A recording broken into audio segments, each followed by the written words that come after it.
Thanks for watching.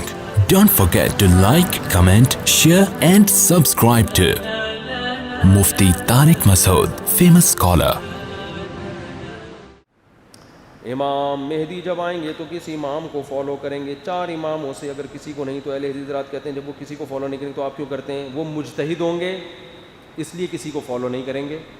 تو جو مجتہد ہے وہ کسی کو فالو نہ کرے, جو مجتہد نہ ہو وہ مجتہد کو فالو کرے. اس کی دلیل یہ کہ حضرت عیسیٰ اور امام مہدی جب آئیں گے اگر وہ مجتہد ہوں گے, جیسے ظاہر ہے کہ مجتہد ہی ہوں گے وہ, تو اب ہمارا اہل حدیث حضرات سے سوال یہ ہوگا کہ اب بھی آپ خود اجتہاد کریں گے یا ان کی تقلید کریں گے؟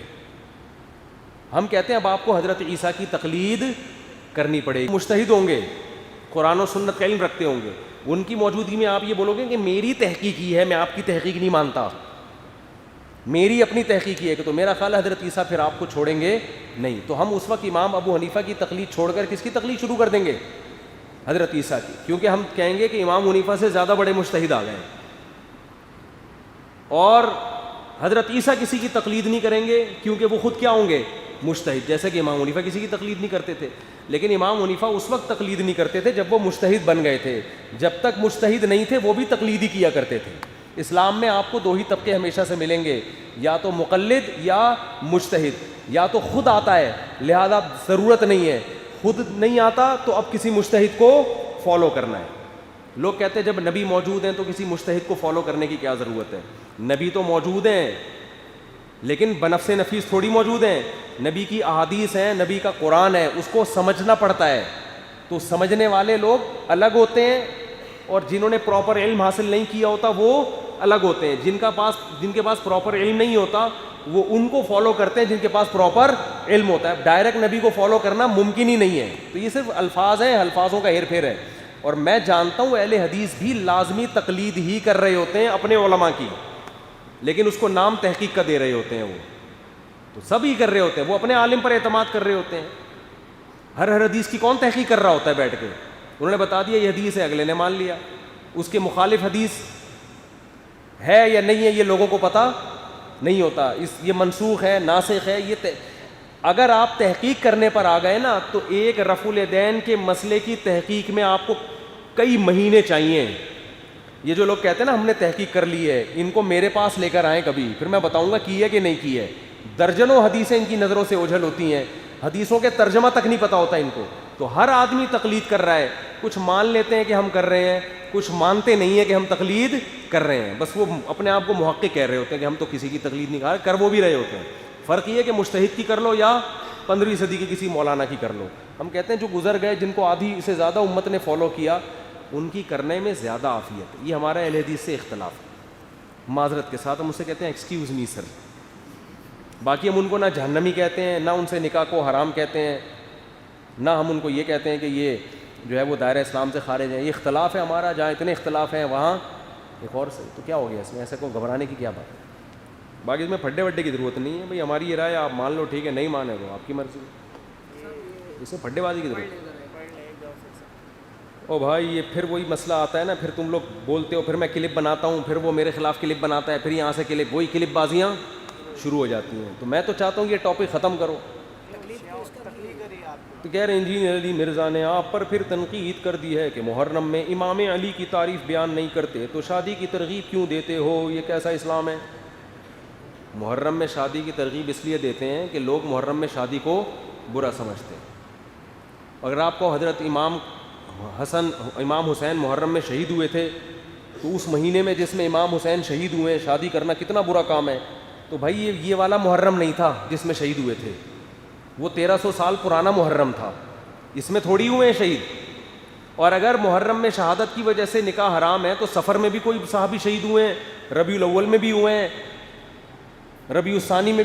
ربیع الاول میں تو رسول اللہ صلی اللہ علیہ وسلم کا انتقال ہوا ہے, یہ تو زیادہ بڑا غم ہے. پھر ربیع الاول میں شادی بھی کیا ہو گئی؟ بولو نا, پھر تو وہ بھی شادی ناجائز ہو گئی. اور پھر آگے ربیع الثانی میں بھی کچھ ہوا ہوگا, آپ تاریخ کی کتابیں اٹھائیں تو کوئی نہ کوئی صحابی کا انتقال ہوا, کوئی شہید ہوا, کوئی کسی پیغمبر کی شہادت ہوئی. تو یہ تو یکم محرم سے لے کے 29-30 ذی الحجہ تک اسلامی تاریخ میں کوئی بھی ایک بھی ایسا دن نہیں ہے جس دن کوئی غم زدہ واقعہ نہ ہوا. ایک صاحب نے میرے خلاف کلپ بنایا کہ یہ کہتا ہے محرم میں شادی کرو. میں کہتا ہوں محرم میں بھی کرو, سفر میں بھی کرو, جب رشتہ مل جائے اس وقت کرو. یہ نہیں میں کہہ رہا کہ ذی الحجہ میں شادی ہونے والی تھی تو محرم میں ڈیلے کر کے اسپیشل محرم میں کرو, یہ میں کبھی نہیں کہتا. بھائی شادی آپ کی ذی الحجہ میں طے ہوئی ہے, آپ خواہ میں ڈیلے کر رہے ہیں محرم میں, یہ تو غلط ہے نا. بھائی اگر محرم میں موقع مل رہا ہے تو محرم میں کر لو, سفر میں موقع مل رہا ہے تو سفر میں, ربیع الاول میں موقع مل رہا ہے تو ربیع الاول میں, جب موقع مل رہا ہے اس وقت کرو. کسی مہینے کو منحوس سمجھ کے نکاح کو اس بیس پہ ڈیلے مت کرو. ہم یہ نہیں کہہ رہے کہ ساری شادیاں ہم محرم میں رکھ لیں جا کے, جب موقع مل رہا ہے اس محرم میں آسانی ہے تو محرم میں کر لو. تو کسی نے میرے خلاف کلپ بنایا کہ کسی کے باپ کا انتقال ہوا ہو تو کیا اس وقت تم شادی کرو گے؟ بھائی باپ کا انتقال جب ہوا ہو اس وقت تو غم پہنچا ہے, اس وقت کوئی بھی شادی نہیں کرتا. لیکن باپ کا انتقال پچھلے سال محرم میں ہوا تھا اور آپ کہہ رہے ہو اس محرم میں شادی نہیں کروں گا, ایسا اسلام میں کہیں بھی نہیں ہے. وہ تو پچھلے سال والا محرم تھا, پچھلے سال والا ربیع الاول تھا, پچھلے سال والی جنوری, پچھلے سال والا فروری. اگلے سال تو بالکل وہ 3 دن تک تعزیت ہوتی ہے نا, سوگ ہوتا ہے, اس کے بعد تو آپ آزاد ہیں. تو حضرت امام حسین کی شہادت جس محرم میں ہوئی تھی وہ یہ والا نہیں تھا, وہ 1200-1300 سال پرانا محرم تھا. اس میں جب یہ زخم پہنچا تھا امت کو, حضرت حسین کی شہادت ہوئی, اس وقت غم میں اگر کوئی نہ کرے تو بالکل ٹھیک تھا کہ بھائی نبی کے نواسے کی شہادت ہوئی ہے, ہم سے تو روٹی نہیں کھائی جا رہی, ہم شادی کیسے کریں. اس بیس پہ اگر کوئی اس وقت نکاح کو ڈیلے کرتا یہ بہت اچھا کام تھا. واقعی غم میں یہ کام نہیں ہوتے. اگلے سال والا محرم وہ والا محرم بولو نا بھائی نہیں ہے. وہ تو اب یہ تھوڑی کہ ہر محرم میں ایسا نہیں ہوگا. تو ایسے تو اسلامی تاریخ میں ہر مہینے میں کوئی نہ کوئی غم انسان کو پہنچا ہوتا ہے. تو کسی کے باپ کا انتقال پچھلے سال ہوا تو اس سال تو وہ لازمی شادی کرتا ہے, کہتا ہے یار وہ پچھلی فروری میں ہوا تھا, اس فروری میں تھوڑی ہوا ہے. تو یہ اسلام کی بات میں آپ سے کر رہا ہوں کہ آپ کو سمجھ میں نہ آئے تو آپ نہ فالو کریں, لیکن طنز کرنا اور تانے دینے کی بالکل ضرورت نہیں ہے. باقی رہا یہ مسئلہ کہ محرم میں حضرت علی کی تعریف بیان نہیں کرتے, یہ غلط ہے.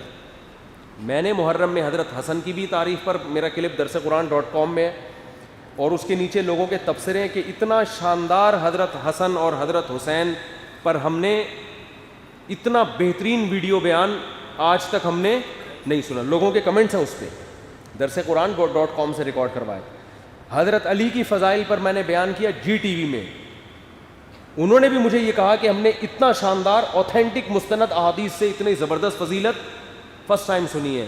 تو یہ آپ کو علم نہیں ہے, آپ چند بیانات سن کے فیصلہ نہ کیا کریں. رہا یہ مسئلہ کہ محرم میں آپ پھر بھی اگر یہ تانا دو کہ یہ لوگ محرم میں حضرت علی اور حضرت حسین کے فضائل بیان نہیں کرتے, اول تو یہ غلط ہے.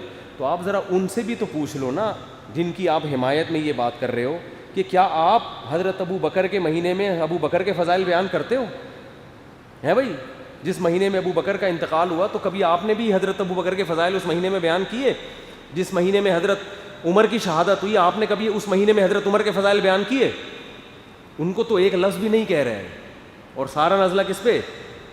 ہم پہ. اس کا مطلب یہ حق کی بیان نہیں ہے, یہ اصل میں ہمدردیاں کسی اور کے ساتھ ہیں. یہ ٹیکنیکل, یہ مینوفیکچرنگ فالٹ ہے, یہ مینوفیکچرنگ فالٹ ہے. اللہ تعالیٰ عمل کی توفیق عطا فرمائے.